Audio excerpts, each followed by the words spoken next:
Assalamualaikum warahmatullahi wabarakatuh. Selamat pagi adik-adik mahasiswi yang sedang magang di KPU Kabupaten Purbalingga. Ini sudah materi yang keberapa ya? Sudah yang ke-6 ya Mas Danang ya? Jadi memang kita sengaja untuk memberikan pengetahuan terkait dengan pemilu atau pemilihan. Kalau pemilu itu ada presiden, DPR, DPD. Kalau pemilihan itu ada bupati dan gubernur. Nah, kalau istilah yang keren itu kan pilkada ya, pilkada. Jadi memang materi sekolah pemilu ini kita desain untuk biar adik-adik mahasiswi nanti paham soal pemilu. Jadi pemilu itu tidak ujuk-ujuk dilaksanakan, tapi ada tahapannya. Kalau pemilu itu di undang-undang tahapannya 22 bulan. 22 bulan berarti 1 tahun 10 bulan. Atau 20 bulan berarti 1 tahun 8 bulan. Jadi panjang. Kalau pilkada itu sekitar 12 bulan, berarti sekitar 1 tahun.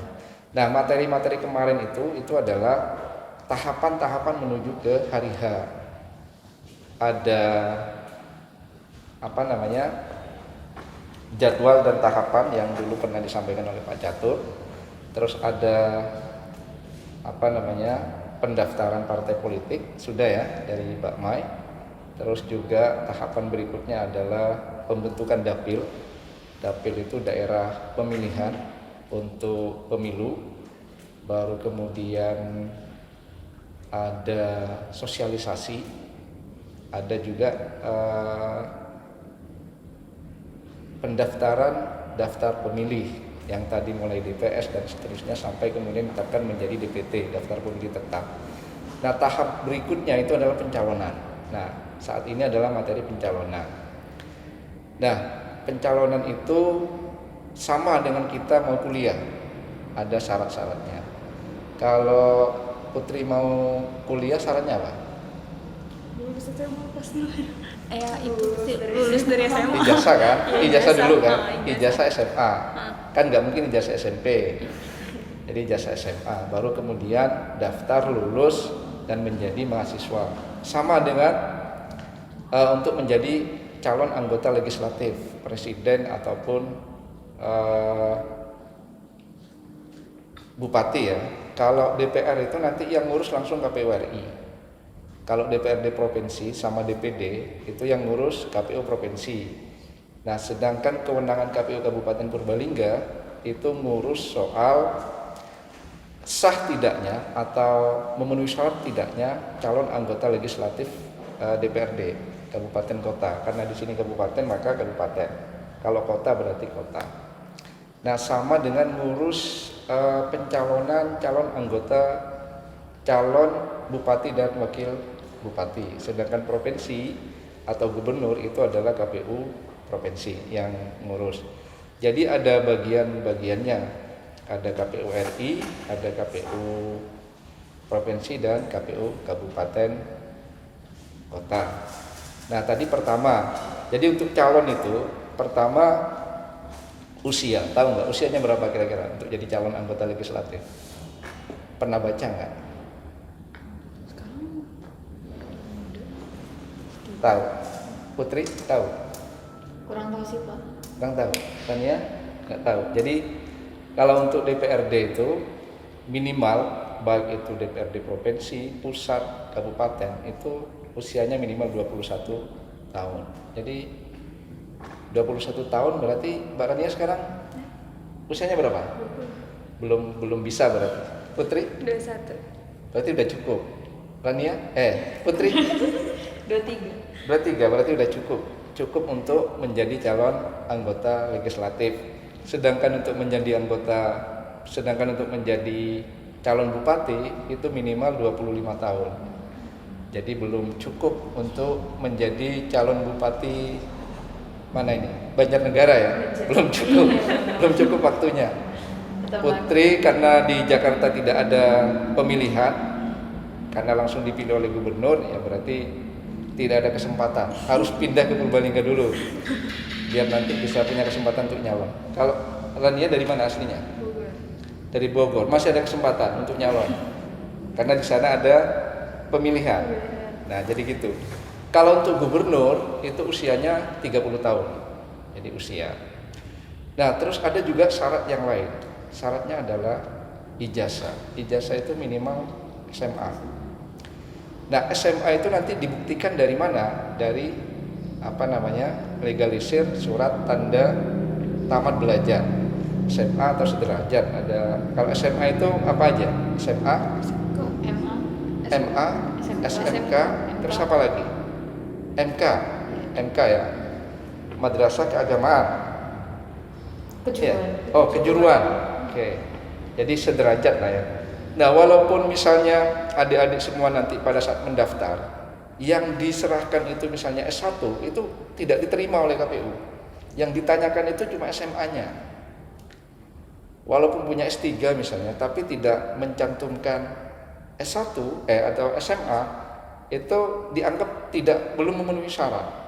Jadi yang wajib pertama itu adalah ijazah SMA atau sederajat. Nanti kita cek, ini benar nggak? Misalnya SMA-nya di mana? Putri di mana SMA-nya? SMK 1 Bawang. Di Bangun? Bawang. Ya. Nah, nanti kami ke sana memastikan benar nggak atas nama Putri siapa? Afni. Putri Afni lulus di SMK Bawang tanggal sekian misalnya, atau tahun sekian. Kita cek kebenarannya. Itu untuk validasi. Nah, jadi tadi pertama ijazah, usia, terus berikutnya ada yang tahu? Tuh, syarat menjadi calon legislatif atau warga negara Indonesia. Iya. Jadi untuk jadi calon bupati atau legislatif itu tidak wajib berdomisili di daerah setempat. Jadi yang penting punya KTP yang dibuktikan dengan KTP elektronik. Nah, nanti juga itu dicek juga di Dinas Kependudukan. Apakah benar nggak? Jangan-jangan ini nembak gitu loh. Gitu loh. Jadi semua dicek dokumen-dokumennya itu. Terus yang lain ada yang tahu? Syaratnya banyak sekali. Sehat. Ya, sehat jasmani dan rohani. Itu nanti dibuktikan dengan kalau bupati itu ada cek kesehatan. Cek kesehatan itu kalau di Purbalingga kemarin di 2020 itu di rumah sakit tipe A di Jawa Tengah itu hanya ada 3, di Mawardi, terus di Mawardi itu Solo ya, terus Semarang itu Karyadi, dan satu Klaten itu Tirto, rumah sakit apa itu? Rumah sakit Tirto Negoro kalau nggak salah itu. Jadi kebetulan Purbalingga ada di sana. Nah, jadi tipenya harus tipe A. Dicek selama 3 hari, semua total dicek. Nah, nanti hasilnya itu diberikan ke KPU. Nah, dari tim dokter itu ada 3 dari tim dokter, tim psikolog, sama BNN. Itu tim dokter yang memeriksa para calon itu. Kalau misalnya tidak memenuhi standar, ya tidak lolos atau tidak lolos kesehatan. Kasusnya itu di 21 kabupaten kota kemarin di Jawa Tengah itu ada di Demak. Di Demak itu wakil bupatinya tidak lolos tes kesehatan, maka mau tidak mau diganti dengan calon yang lain karena ada unsur-unsur kesehatan yang tidak terpenuhi menurut kajian medis. Nah, akhirnya ya tidak diloloskan, wajib diganti.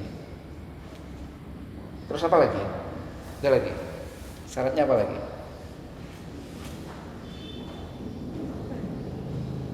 Ya, tidak pernah terpidana. Tidak pernah terpidana itu di Purbalingga ada untuk kasus bupati, wakil bupati yang terpilih sekarang itu mantan terpidana.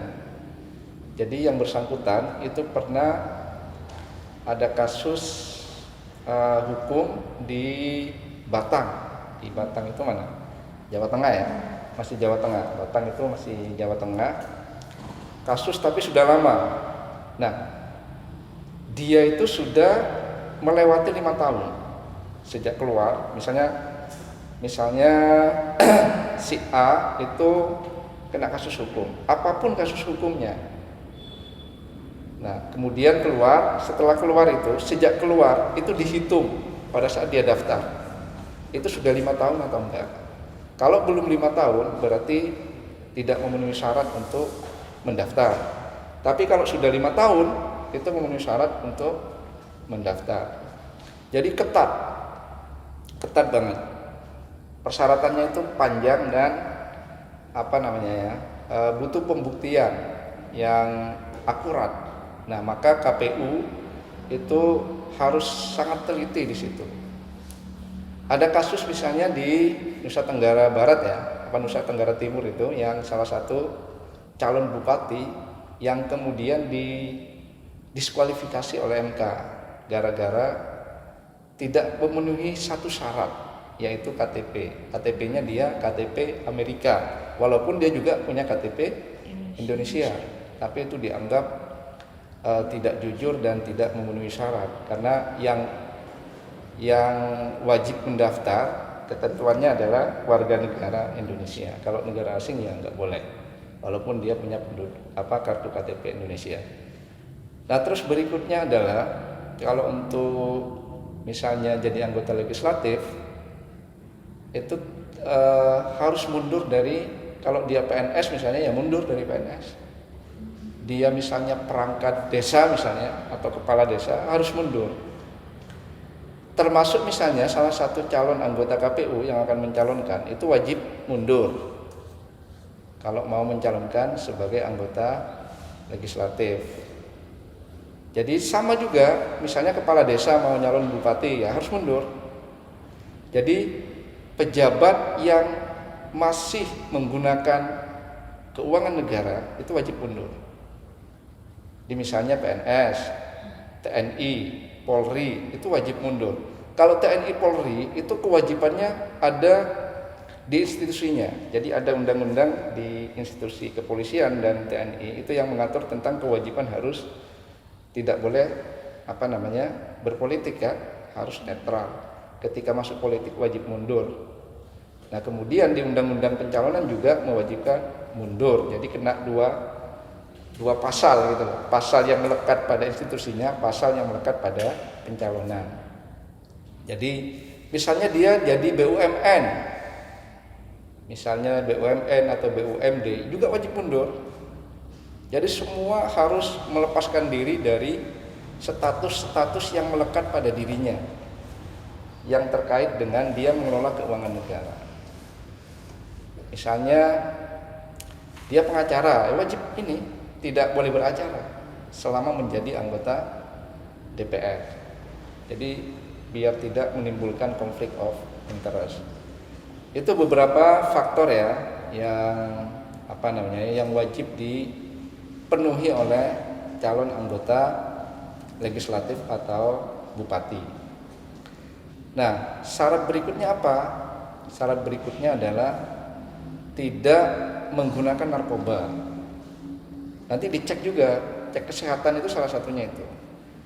Nah, sedangkan kalau di DPR, jadi anggota DPR itu cek anti narkobanya biasanya di BNN sini. Cek kesehatannya juga di sini. Beda dengan di calon kepala daerah. Kalau bupati itu memang lebih ketat ya, persyaratan untuk cek kesehatannya itu lebih ketat. Nah, dan masih banyak lagi sebenarnya syarat-syarat yang harus dipenuhi, tapi substansinya adalah bahwa syarat-syarat semua itu harus dibuktikan dengan dokumen-dokumen yang sahih, dokumen-dokumen yang lengkap, dokumen-dokumen yang memang itu legal. Misalnya tidak punya utang. Dari mana tidak punya utang? Dari pengadilan. Tidak pernah dipidana misalnya. Dari mana tidak pernah dipidana? Buktinya apa? Nanti bisa ngurus di pengadilan negeri bahwa yang bersangkutan tidak pernah dipidana. Jadi itu adik-adik sekalian, karena untuk jadi pejabat publik itu adalah pejabat yang memang dipilih, itu adalah harus betul-betul clear pada dirinya, clear pada apa yang akan nanti dia lakukan ke depannya gitu. Maka disitulah pentingnya kemudian pejabat publik itu benar-benar harus jujur, harus menyampaikan apa adanya. Tidak punya utang nanti, terus sudah menyampaikan NPWP, bukti pajak dan seterusnya. Banyak sekali. Nah, sedangkan kalau untuk legislatif ada kekhususan bagi perempuan. Jadi kalau legislatif itu setiap caleg, setiap partai politik itu wajib memasukkan 30% kuota perempuan. Nah, bagaimana caranya? Minimal di nomor urut itu misalnya 1, 2, 3, 4, 5, 6, 7 atau 8. Nah, setiap setiap tiga caleg itu wajib ada perempuannya. Misalnya nomor 1 perempuan, 2 perempuan, 3 perempuan ya boleh. Tapi kalau satu laki-laki, nomor 2 laki-laki, 3 perempuan itu nggak boleh. Dan itu tidak akan diterima oleh KPU. Jadi setiap 3 caleg itu harus ada 1 perempuan minimal. Misalnya nomor 1 laki-laki, 2 laki-laki, nomor 3 perempuan, berarti itu memenuhi syarat. Itu bisa diterima. Misalnya nomor 1 perempuan, 2 perempuan, 3 laki-laki, itu bisa diterima karena memenuhi syarat. Yang penting ada perempuannya di antara 1 sampai 3 itu. Berikutnya misalnya nomor 4, 5, 6. Nomor 4, 5, 6 misalnya gini. 1 perempuan, 2 perempuan, 3 perempuan, 4 laki-laki, 5 laki-laki, 6 laki-laki, itu tetap tidak boleh.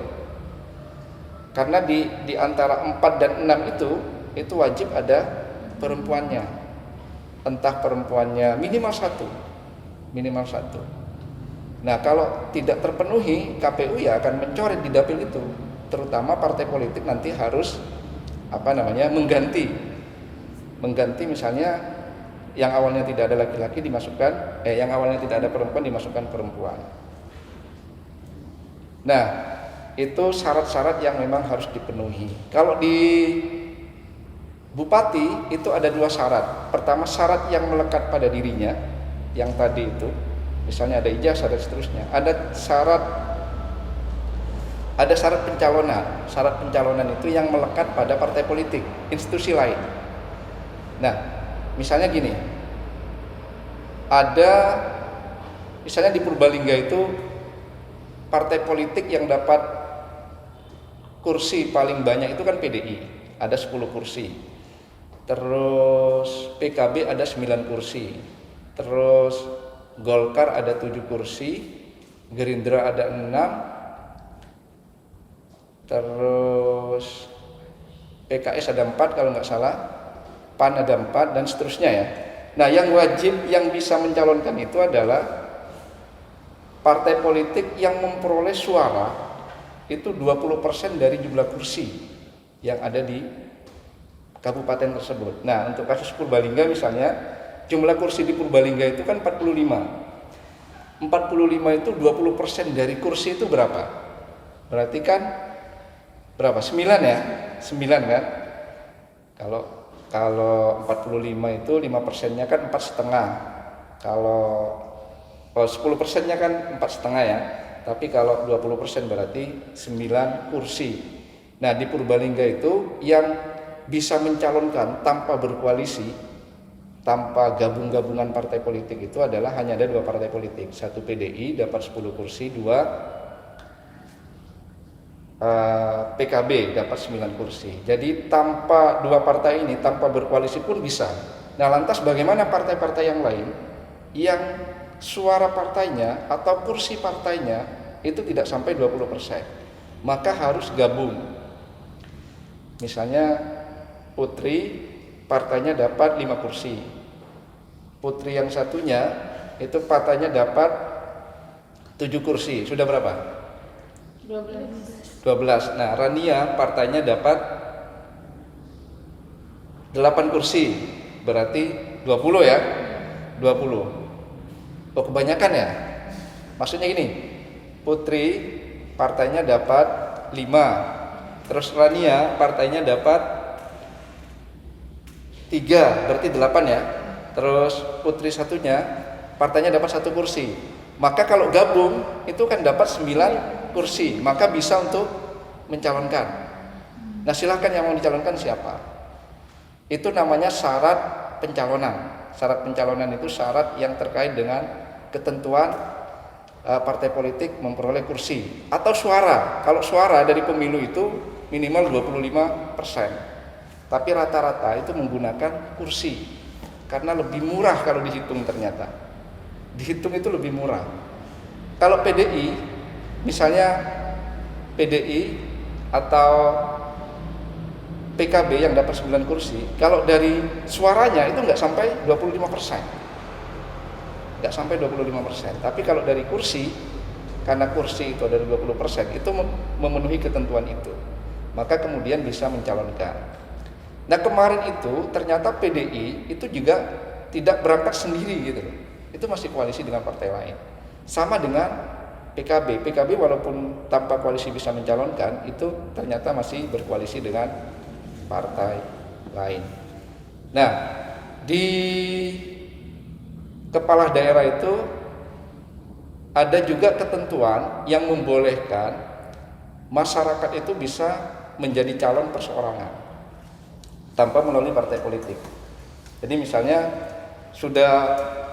saya misalnya ya sudah ngelamar ke partainya Putri ditolak, partainya Putri lagi ditolak, ke partainya Rania ditolak. Jadi saya karena merasa saya mampu, saya kemudian lewat jalur perseorangan. Cuma memang persyaratannya lebih rumit, lebih panjang karena harus mengumpulkan dukungan dari masyarakat yang sudah memenuhi syarat untuk memilih, bahkan terdaftar dalam DPT sebelumnya. Nah, syaratnya apa? Itu bukti KTP. Bukti KTP nanti ada formnya itu, ada form, nanti formnya diisi misalnya saya nama Putri memberikan dukungan kepada Bapak Zamzam misalnya untuk menjadi calon wakil bupati. Nah, nanti ditandatangani, buktinya itu nanti apa? Dilampirkan KTP. Di KTP itu satu paket dengan lembar pernyataan itu, pernyataan dukungan. Dan itu harus mendapatkan 7,5% dari jumlah daftar pemilih yang ada di kabupaten setempat. Kalau di Purbalingga itu karena jumlah pemilihnya di atas 500 sampai 1 juta, itu maka ketentuannya harus 7,5%. Nah, 7,5% itu kemarin kalau nggak salah 56 ribuan yang harus dikumpulkan calon perseorangan. Dan itu harus tersebar di minimal 50%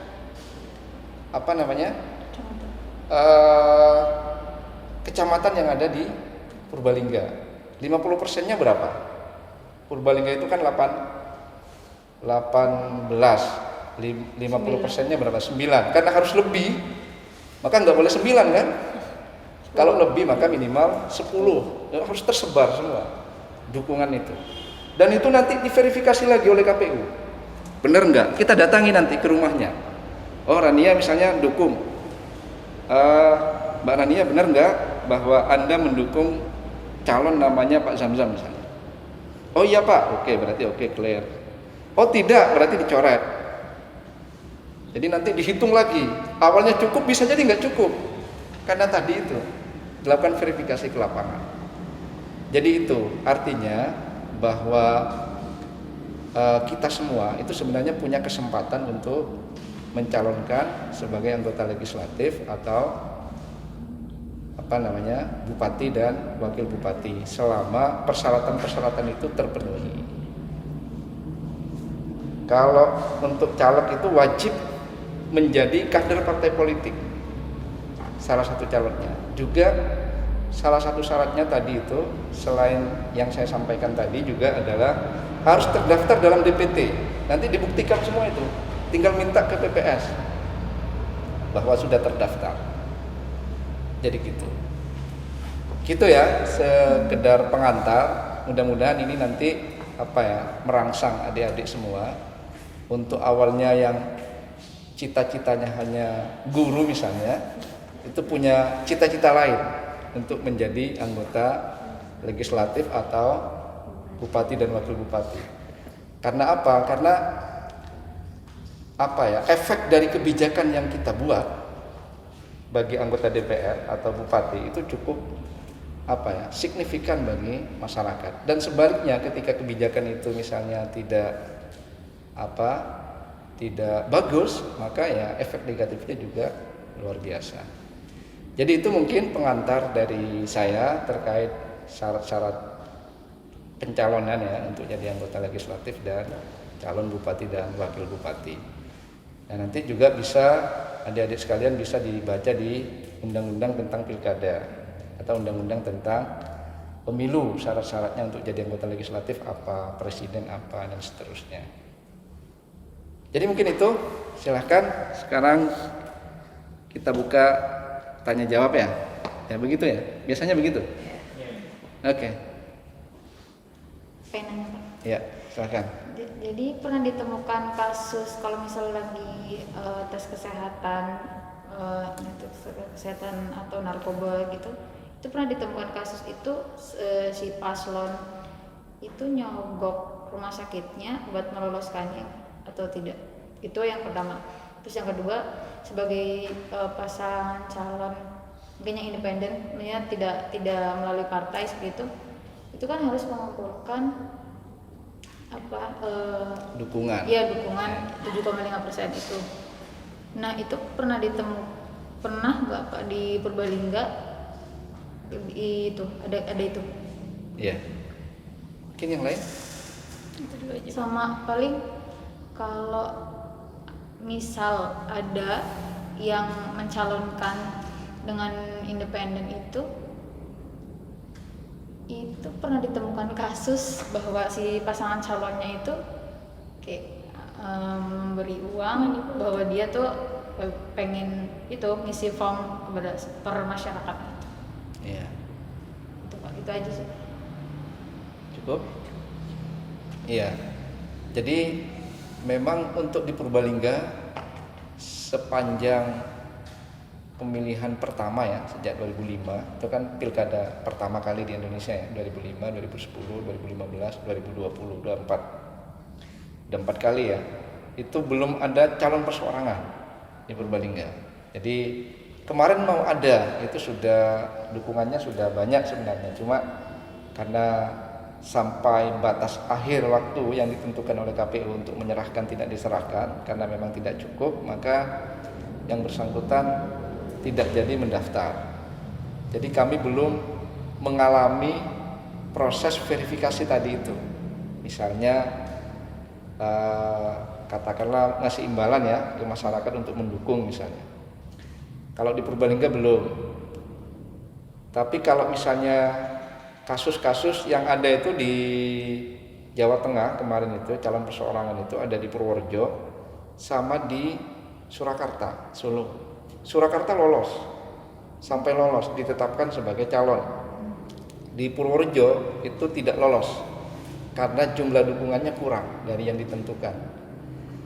Nah, pengalaman-pengalaman hasil cerita ya, informasi dari teman-teman yang melakukan verifikasi langsung ke rumah-rumah penduduk itu ada kasus-kasus di mana dia kemudian mencabut dukungannya. Awalnya mendukung, tidak mendukung. Tapi kalau kasus-kasus tadi itu misalnya dikasih uang misalnya, saya belum menemukan kasus yang seperti itu. Karena memang selain di Purbalingga tidak pernah ada calon perseorangan, info-info begitu juga tidak kami dengar. Tapi kalau info begitu sebenarnya ini ya hanya sekedar info gitu, tapi bukti otentiknya kita nggak tahu seperti apa. Nah, kalau untuk terkait tadi misalnya nyogok biar lolos tes kesehatan misalnya kan, kalau untuk saya yakin agak susah ya, karena kan dokter rumah sakit itu kan punya kode etik ya, punya kode etik, punya sumpah sumpah sebagai dokter, saya yakin itu tidak akan terjadi. Kalau apalagi yang untuk bupati ya, bupati karena di kelas A ya, di tipe A itu di Solo itu kan sudah rumah sakit kelas nasional gitu, yang tidak mungkin hanya gara-gara disogok gitu kemudian meloloskan orang padahal dia tidak lolos. Ya kasusnya di Demak. Demak itu yang tidak lolos itu justru wakil bupati. Dia sedang menjabat tapi karena memang kesehatannya tidak lolos ya tidak diloloskan. Jadi gitu, Putri. Belum ada kasus-kasus di Purbalingga yang cukup signifikan. Paling yang kasus-kasus lain itu mungkin berkas kurang, tidak lengkap, perlu dilengkapi. Kayak kemarin kan ada misalnya bukti pajak misalnya. Bukti bahwa dia sudah membayar pajak 5 tahun ke depan, 5 tahun ke belakang, 5 tahun sebelumnya. 5 tahun sebelumnya kan mulai dari 2009, 19, 18, 17, 16, 15. Itu sudah harus diserahkan semua. Ada beberapa calon yang belum memenuhi itu. Tapi kan ada masa perbaikan, nanti diperbaiki di masa perbaikan itu, dilengkapinya. Jadi gitu. Tapi kasus-kasus yang fatal kemudian membuat dia tidak lolos belum ada di Purbalingga. Gitu. Ada yang lain? Cukup? Cukup. Oke. Cukup, Mas?